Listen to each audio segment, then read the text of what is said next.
Assalamualaikum warahmatullahi wabarakatuh. Perkenalkan, nama saya Didi Wahyudi, penyuluh pertanian ahli pertama di Kota Pangkal Pinang.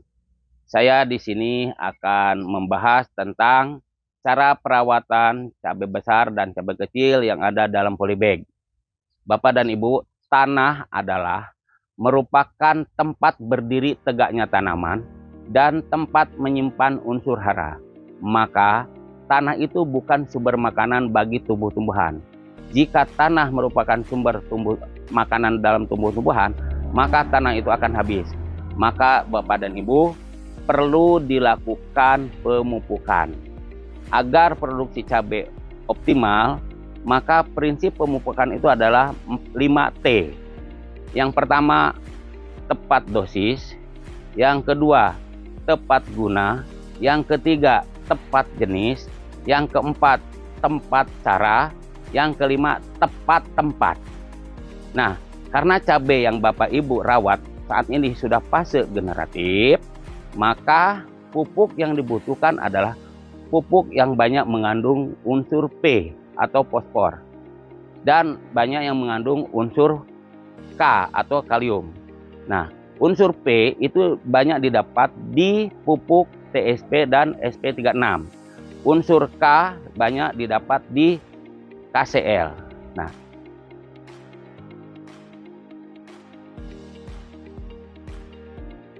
untuk pemupukan yang tepat, karena cabai yang Bapak Ibu rawat itu masa generatif, maka pupuk yang dibutuhkan adalah pupuk KCL, ya. Ini KCL warnanya kemerah-merahan, ini TSP warnanya agak kecoklatan. Nah, dosis, ya, dosis 2 sendok makan KCL, ya. Ini 2 sendok makan, jadi tidak usah terlalu penuh, ya. 1, 2, 3. Jadi maaf, tadi bukan 2 tapi 3 yang KCL-nya. Nah, yang TSP-nya 2 sendok makan, tuang. 2 sendok makan, tuang. Sudah itu baru air ini 5 liter. Sehingga warna air tadi tidak jernih lagi, ya. Ini sudah berubah warna.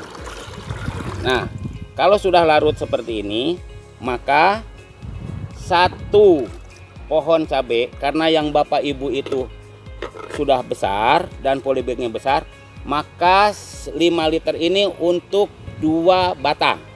Karena Bapak Ibu itu merawat 10 batang, maka ini dikalikan 5, ya. Jadi airnya 25 liter, KCL-nya 15 sendok makan, TSP-nya 10 sendok makan. Aduk seperti tadi, baru siramkan ke seluruh tanaman. Dan ulang minimal 7 hari sekali. Bapak Ibu punya prinsip, lebih baik kekurangan dosis daripada kelebihan dosis.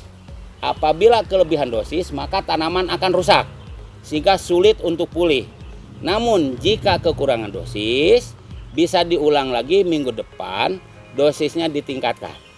Nah, ini tanaman cabai fase generatif, sudah ada buah, sudah ada bunga.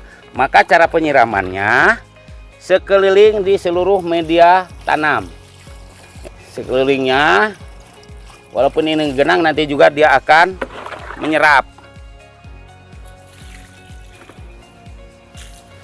Nah, jadi seperti itu. Jadi Ibu jangan siramkan ke daun, ya, karena ini pupuk kimia akan merusak daun.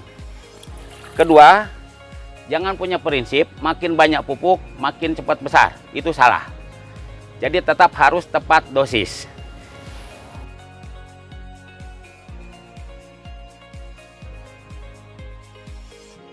Bapak dan Ibu, hama penyakit pada cabai yang biasa Ibu rawat ini adalah hama trip. Tanda-tanda cabai kena hama trip adalah daunnya itu mengering, kecil, mengeras, buah rontok.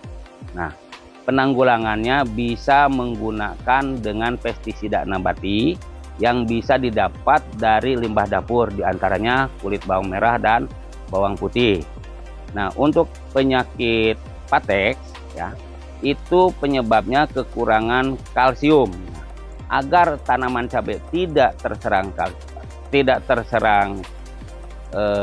patex, maka gunakanlah cangkang telur, karena kan ibu sering menggunakan telur, maka cangkangnya bisa digunakan sebagai penanggulangan kekurangan kalium bagi tanaman cabai.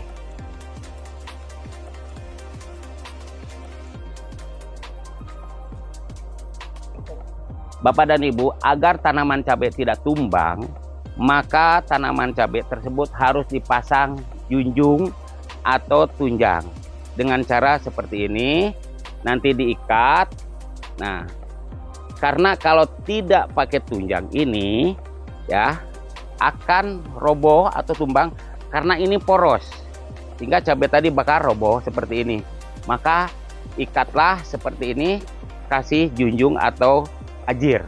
Baik, Bapak dan Ibu, agar produksi cabai optimal, maka lakukanlah pemupukan secara berkala minimal 7 hari sekali dengan prinsip 5T. T yang pertama adalah tepat dosis. T yang kedua adalah tepat jenis. T yang ketiga adalah tepat cara. T yang keempat adalah tepat guna. T yang kelima adalah tepat tempat. Agar produksi cabai tadi meningkat, maka lakukanlah secara berkala.